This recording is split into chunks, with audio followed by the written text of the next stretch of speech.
Good morning, everyone. I'm Lisa Bender. I'm the president of the Minneapolis City Council, and we have one resolution today before we start our official agenda, and that is a resolution condemning Islamophobia and acts of violence against the Muslim community. And I will turn it over to Councilmember Warsami and my colleagues to read the resolution.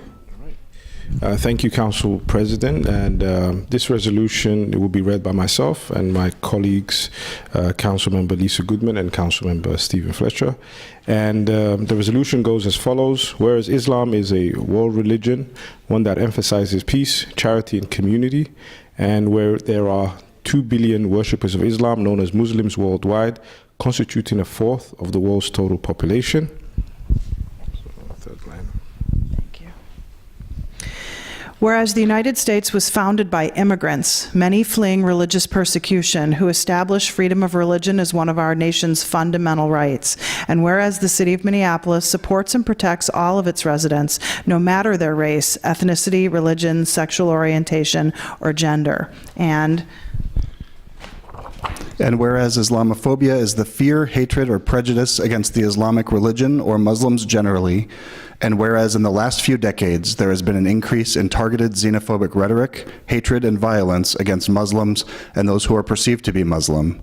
And whereas, due to Islamophobia, Muslims have increasingly faced violence across the world, including the recent horrific killing of 50 innocent civilians in a mosque in New Zealand. And whereas in the face of extreme hatred and bigotry, Muslims and their neighbors have come together in promotion of understanding, inclusion, and love. Now, therefore, be it resolved that the Mayor and the City Council condemn Islamophobia and acts of violence against the Muslim community and those that are perceived to be Muslim. And I'll give the final words to Council President. Be it further resolved that the City of Minneapolis stands with its Muslim residents and will work towards fostering a deeper understanding of Muslims and their culture. Thank you. And I really want to say that, you know, the folks who are spewing hatred and division want us to be divided.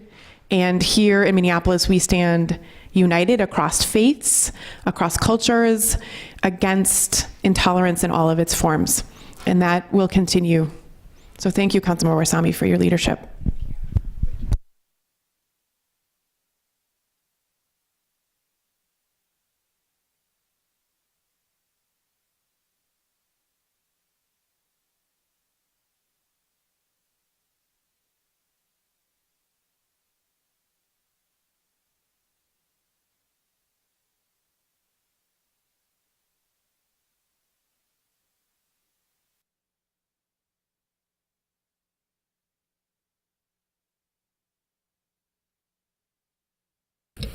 Good morning again. My name is Lisa Bender. I'm the president of the Minneapolis City Council. I will call together to order this regular meeting of the City Council for April 19th and ask the clerk to please call the roll. Councilmember Reich. Here. Fletcher. Here. Jenkins. Here. Schrader. Here. Warsami. Present. Cunningham is absent. Ellison. Present. Goodman. Present. Johnson. Here. Palmisano. Present. Gordon. Here. Kano. Here. President Bender. Here. There are 12 members present. Let the record reflect that we have a quorum. The agenda for today's meeting is before us. Are there any amendments from council members? I don't see any. Is there a motion to adopt the agenda? So moved. Second. All in favor, please say aye. Aye. Aye. Any opposed, say no. That carries, and the agenda is adopted. Next, we have the minutes from our regular meeting of March 29th for acceptance. May I have a motion? So moved. Second. All in favor, please say aye. Aye. Any opposed, say no. That carries, and those minutes are accepted. And finally, we have the referrals of petitions, communications, and reports to the proper committees. May I have that motion, please? So moved. Second. All in favor, please say aye. Aye. Any opposed, say no.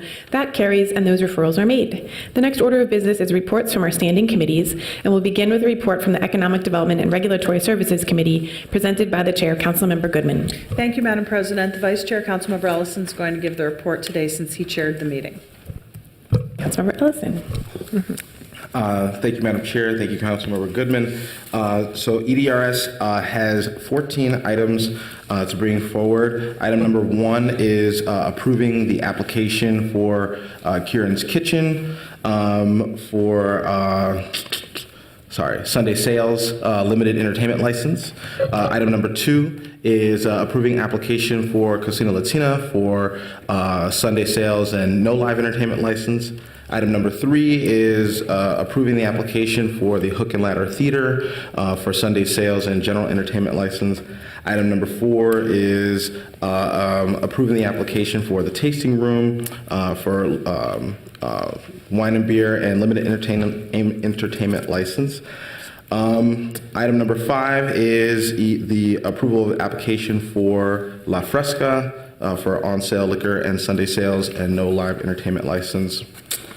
Item number 6 is approving the application for Cafe Ina for on-sale liquor with Sunday sales and limited entertainment license. Item number 7 is the liquor license approvals. Item number 8 is the liquor license renewals. Item number 9 is the gambling license approvals, and item number 10 is the gambling license renewals. Item 11 is the Minneapolis Pathways grant agreements. Item number 12 is the contract amendment with Employ Milwaukee for employment and training services. Item 13 is the applications for the environmental grant funding for the spring of 2019 Brownfield grant. And item number 14 is the contract amendment with eligible providers for employment and training services. With that, I will move all items for approval. Councilmember Ellison has moved the committee report. Is there any discussion? Seeing none, clerk, please call the roll. Councilmember Reich. Aye. Fletcher. Aye. Jenkins. Aye. Schrader. Aye. Warsami. Aye. Ellison. Aye. Goodman. Aye. Johnson. Aye. Palmisano. Aye. Gordon. Aye. Kano. Aye. President Bender. Aye. There are 12 ayes. That carries and the report is adopted. Next is a report from the Enterprise Committee presented by the Chair, Councilmember Palmisano. Thank you, Madam President. There are 6 items for your approval through the Enterprise Committee this morning. You might remember that at the Committee of the Whole, I was concerned about the security camera amendment, but that will be carried through on the public safety agenda. So the 6 items coming forward from Enterprise. The first is a contract with Verteba for financial portfolio management, otherwise known as LIMS. The second is a contract amendment with Arete Consulting for additional development services. Item number 3 is a contract amendment with Swift Reach Networks for rapid notification systems. Item number 4 is a contract amendment with Granicus for subscription-based document hosting services. Item number 5 is our agreement with the University of Minnesota for short-term use of university space. And item number 6 is our city pledge to combat commercial sexual exploitation and human trafficking. Happy to answer any questions. Councilmember Palmisano has moved the committee report. Is there any discussion? Seeing none, clerk, please call the roll. Councilmember Reich. Aye. Fletcher. Aye. Jenkins. Aye. Schrader. Aye. Warsami. Aye. Ellison. Aye. Goodman. Aye. Johnson. Aye. Palmisano. Aye. Gordon. Aye. Kano. Aye. President Bender. Aye. There are 12 ayes. That carries and the report is adopted. The next report is from the Housing Policy and Development Committee presented by the Chair, Councilmember Gordon. Thank you very much, President Bender. The Housing Policy and Development Committee is bringing forward 4 items for approval. The first 2 items have to do with the Lake Street housing. One is the bond issuance, and this project is at 410 West Lake Street. And the other one is tax increment financing TIF plan. It's approving that plan. Both of those items we're requesting early signing from the mayor. The third item is a grant application to the Metropolitan Council Livability Communities Demonstration Account, having to do with funding for the Upper Harbor Terminal Site project.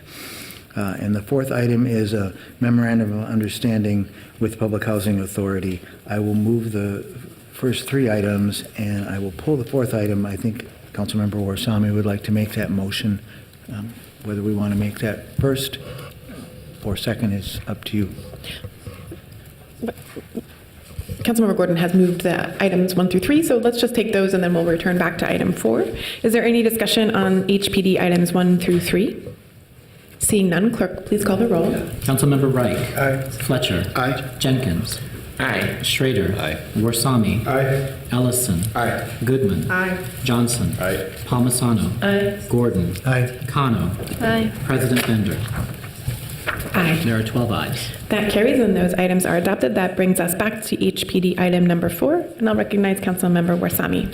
Thank you, Madam President, and thank you to Chair Gordon for giving me the opportunity to make a motion to move this item for approval. And this is basically something that we've been working on, myself, Council Vice President Andrea Jenkins, and city staff for a while, to make sure that our tenants of the public housing are protected from any conversion from public housing to a nonprofit status, whether it be RAD or otherwise.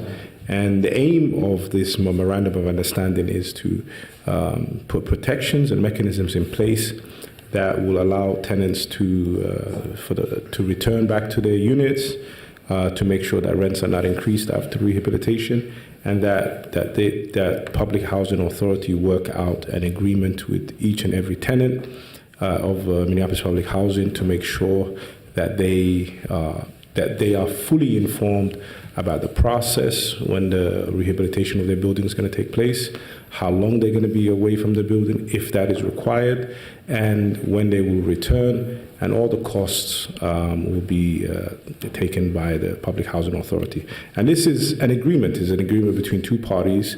It took us a long time. We had deliberation back and forth, but I think this is a good place to start in terms of protecting our public housing stock and making sure that our tenants are protected from any redevelopment or development projects that come their way. And I would love to have the support of my colleagues for this item. Thank you. Thank you. Councilmember Warsame has moved item 4. Council Vice President Jenkins. Thank you, Madam President. And I want to just speak in favor of this motion, and not to say that it is the absolute best solution to make sure that we are maintaining affordable housing in this very tight housing market, in which we're trying to utilize every tool that we have to maintain affordable housing in this city. And so I think this offers us the best option at the time to help maintain livable, quality, affordable housing for our most vulnerable residents. And so this holds the MPHA accountable. This holds us accountable to continue to hold them accountable. And so I ask for my colleagues' support for this motion today. Thank you. Councilmember Gordon. Thank you very much. I just wanted to speak a little bit about this because some of the information that came up at the committee, but also, as I mentioned at Committee of the Whole, we were having a listening session about this, which Councilmember Warsame and I did right on the border of Wards 2 and 6. And so we had some conversation. I think that conversation also inspired some correspondence. So I think some of you might have got some emails about it, including from the Alliance for Metropolitan Stability from Russ Adams, who did come at the tail end of that meeting.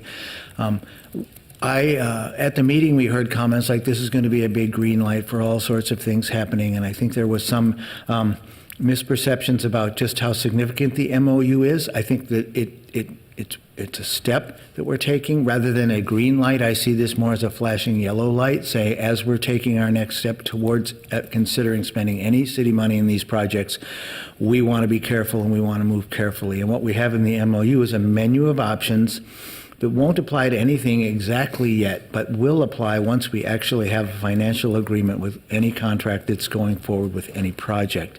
I'm hoping that we'll be able to strengthen those contracts.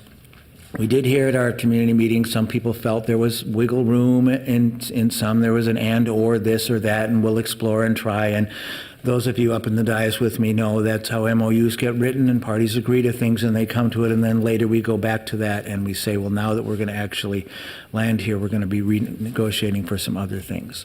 The second thing we heard through this process of the listening session and just having the MOU come through is that people want more opportunity to talk more and have people listen more about public housing and the future of public housing, and what is this RAD program, and what does it mean, and how are these conversions going to work. And I've committed to others as chair of the Housing Committee, and I'm reaching out to MPHA commissioners to do this with me and others, and maybe even the Alliance can help convene some listening sessions, and so we can understand. Maybe we can reach out to St. Paul, where they've done a massive conversion to using the RAD program over there to all their properties, is my understanding, to kind of learn some lessons and discuss this more fully. I think it would be a big mistake if any of our public housing was privatized. I think we need to keep it permanently in public ownership and control. That's the intent. I think all of us up here don't want to lose a single unit of deeply affordable housing in our city. In fact, we want to see more investment and more of it.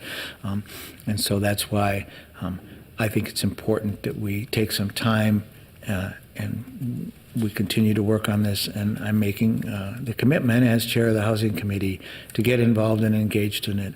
I will note that the listening sessions are sometimes emotional. There was conflict. This is about people's homes. People are worried about their futures, and they take that seriously. We also have people throughout our city who care deeply about making sure that we have homes for everybody here. So it's not necessarily going to be easy work. So, but I'll be doing it, and I'll probably invite all of you who would like to. And if you are interested in helping coordinate something in your wards, maybe at a public housing facility there, I'll talk to you. And I've already talked to Councilmember Ellison, because I think the Harrison neighborhood has reached out directly and wants to have a meeting. So I'll be, with all that said and noting the concerns and some of the process and where we are, I'll be supporting this MOU as the next step we can take towards making sure we're protecting our tenants and keeping our public housing public permanently. Thank you. Councilmember Ellison. I just wanted to reiterate some of the points that a lot of my colleagues have made, and said that, I will be supporting this MOU because it's going to equip us in a way that we currently aren't, right? We don't really actually have a say in whether these conversions happen or not.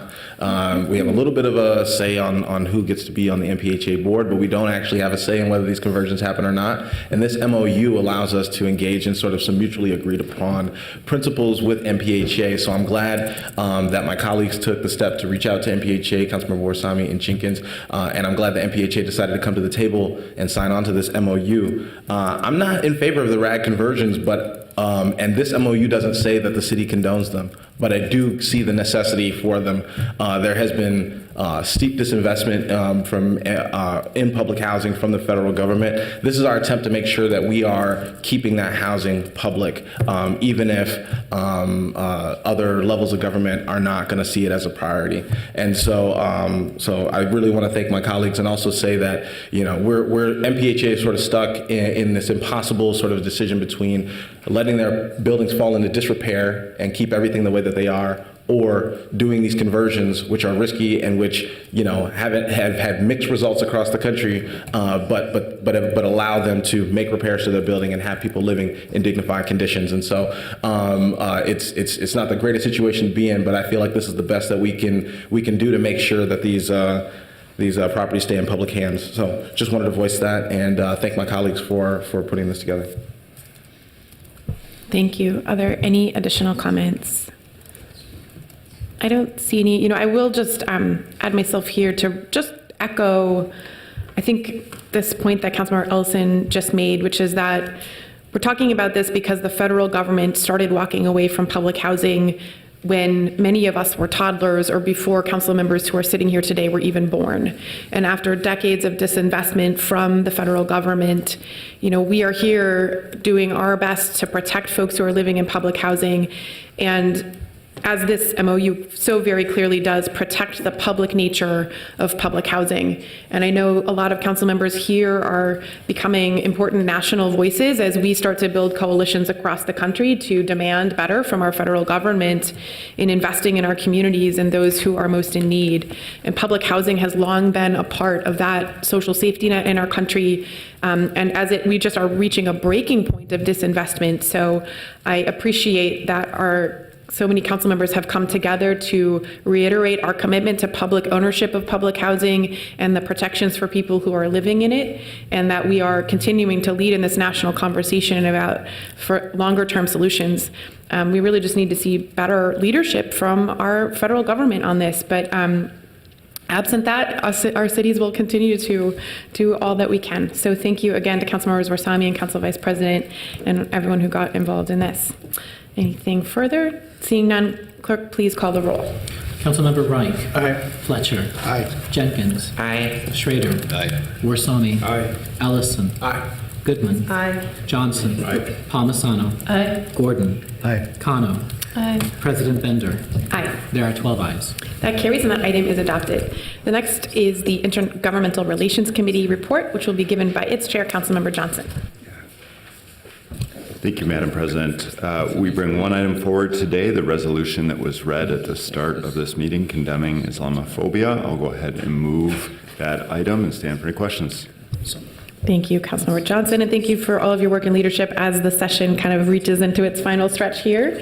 Any comments on that item from IGR? Seeing none, clerk, please call the roll. Councilmember Reich. Aye. Fletcher. Aye. Jenkins. Aye. Schrader. Aye.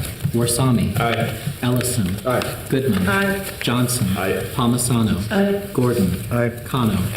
Aye. President Bender. Aye. There are 12 ayes. That carries and that is adopted. Next, we have the report from the Public Safety and Emergency Management Committee given by Councilmember Kano.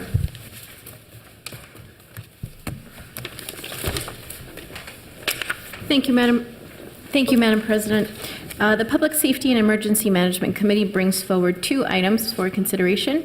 Number one is a contract with Celco Partnership, DBA, Verizon Wireless for safety cameras, and item number two is a Sexual Assault Awareness Month resolution. I'll stand for any questions. Thank you. Chair Kano has moved the committee's report. Is there any discussion?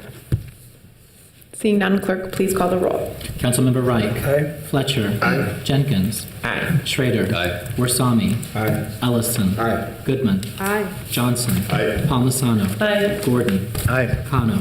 Aye. President Bender. Aye. There are 12 ayes. That carries and those are adopted. Next, we have the report from the Ways and Means Committee presented by the chair, Councilmember Warsame. Did I skip to his position? I skipped him. Yeah. We'll do it the other way.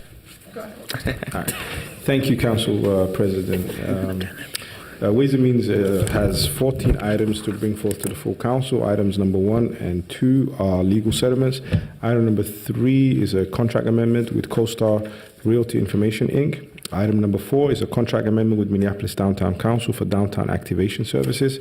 Item number 5 is a bid for the Minneapolis Convention Center Command Center relocation project. Item number 6 is a bid for the Minneapolis Convention Center Plaza renovation project. Item number 7 is a bid for the public service building project, carpentry, casework, and miscellaneous.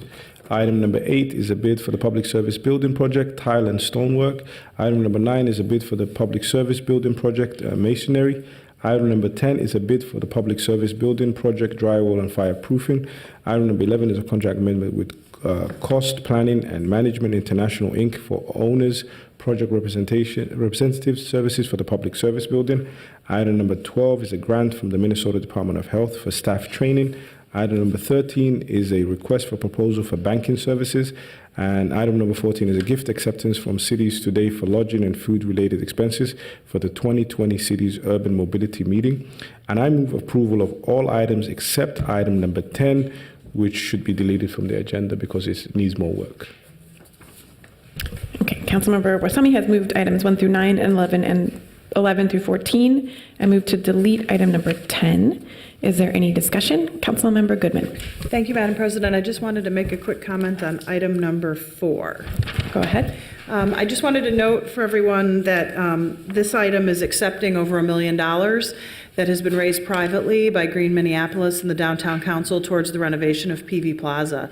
PV Plaza has been in a state of disrepair for more than 6 years. It's taken the city that long to partner with the state and the private sector in order to raise the money to redo the plaza. Although the plaza is a completely public space owned by the city, we've entered into a private-public partnership to raise the money for the renovation.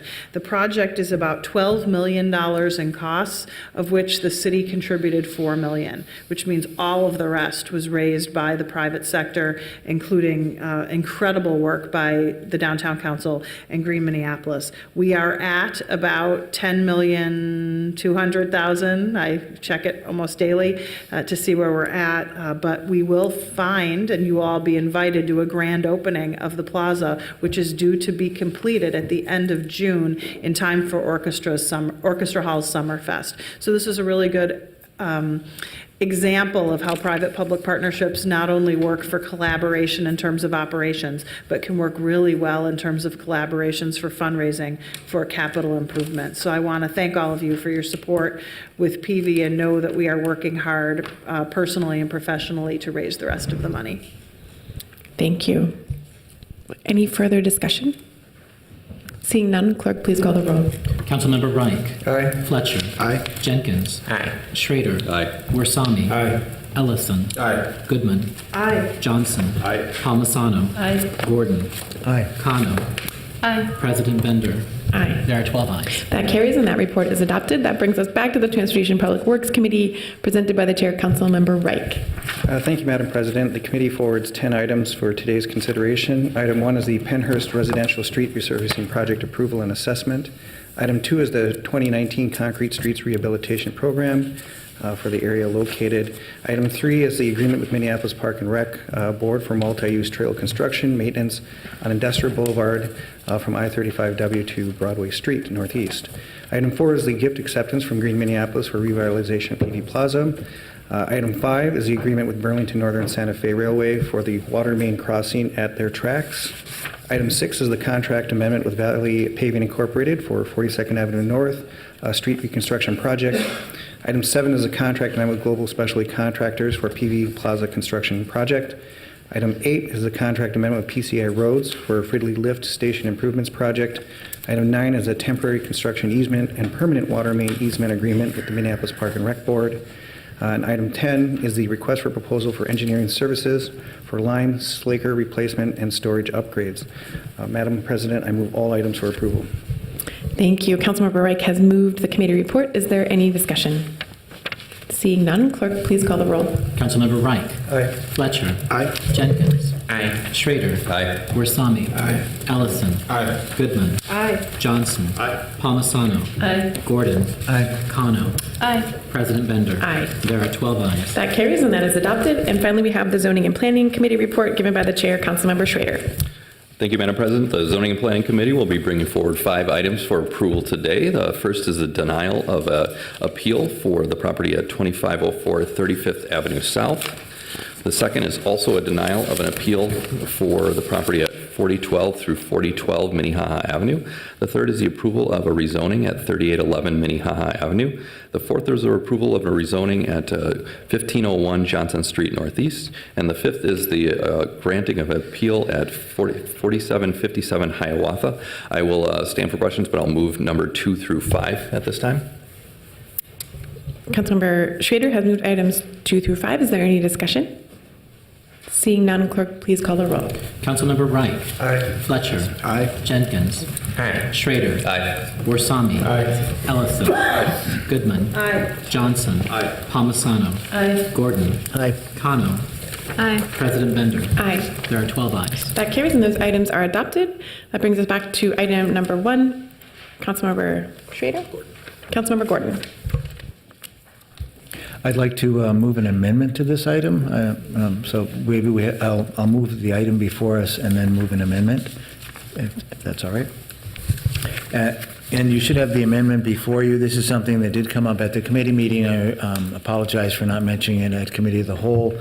This is adding a condition to the appeal, so it would still be denying the appeal, but adding a new 4th condition having to do with parking. This is something that I think the neighbors wanted. Public Works thinks it's a good approach to take at this point, and the applicant is willing to do it. We only saw 2 on-street designated drop-off spaces in their design, and they're willing to pursue finding 5 to help meet the need.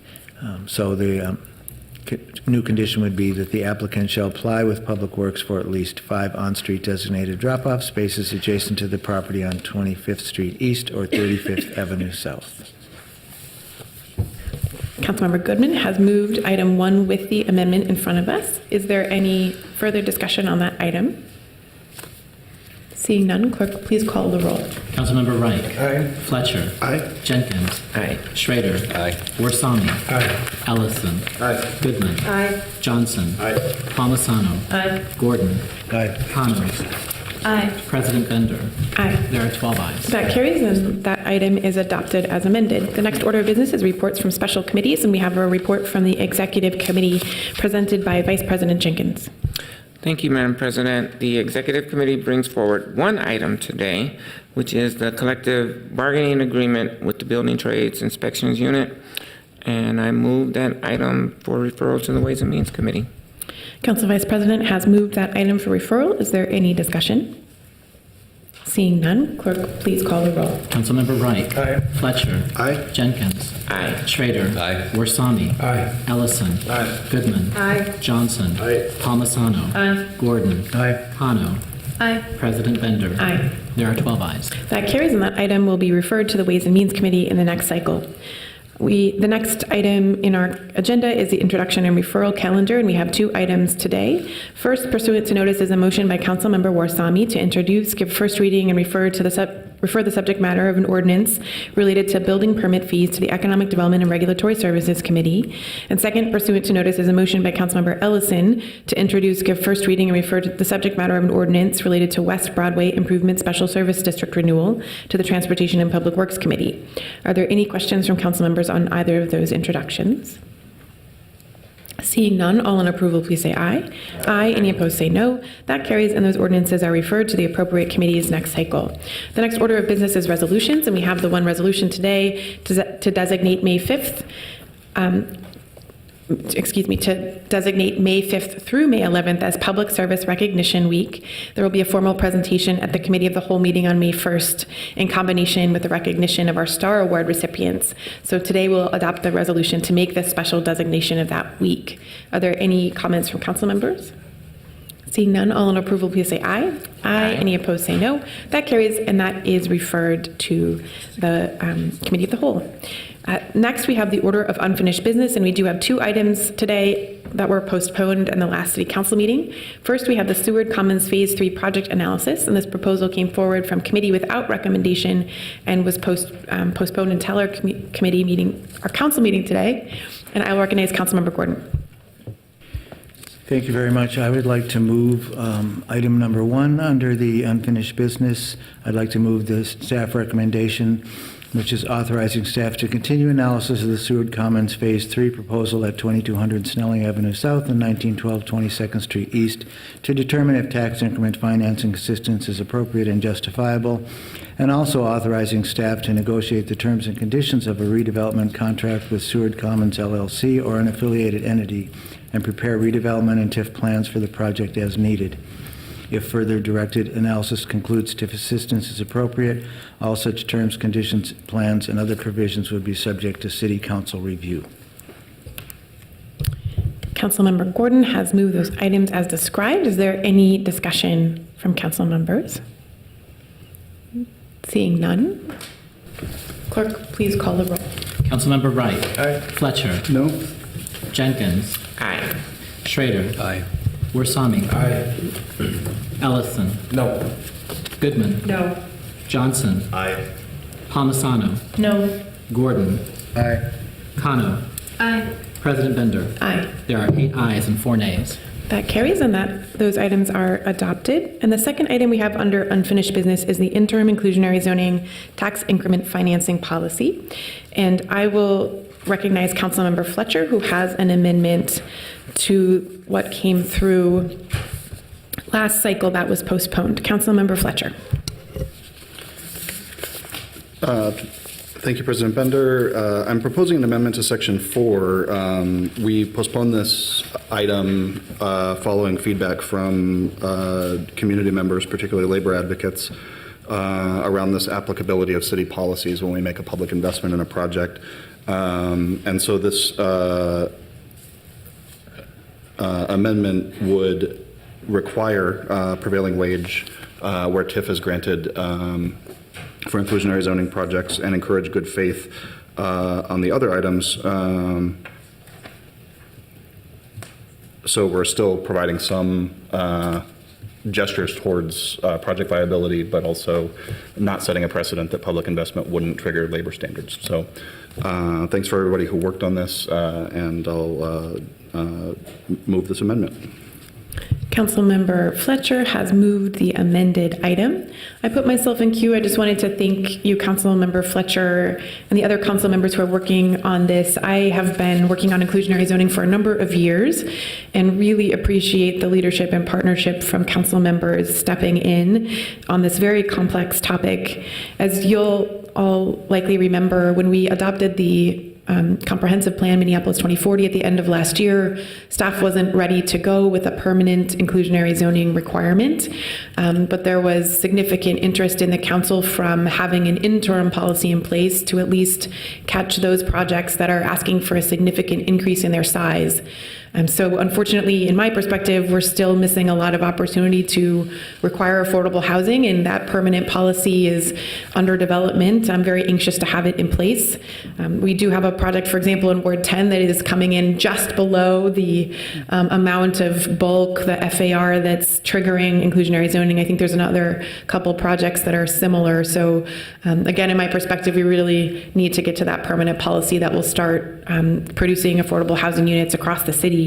But as we step forward into that, this interim financing piece is important. I think our staff feels that they'll get a lot of information from projects if they choose to use one of the two options, which is this 20% of the units at 50% of area median income, with some city funding to close the rent gaps for those units. And so this isn't a subsidy of the project, or it's not really financing the project. In fact, it's not really making the project whole. And those details are all in this financing package. There's kind of a complicated 3-step process to determine the least amount of funding that we would give to a project to subsidize those rents and the affordable units for those 20% of the units that would be affordable at 50% AMI. So I could go on and on about inclusionary zoning, but again, just really wanted to thank Councilmember Fletcher for helping us get through this interim phase so we can try this financing approach as we start to build toward that final policy that hopefully we'll have by the end of this year or early next year.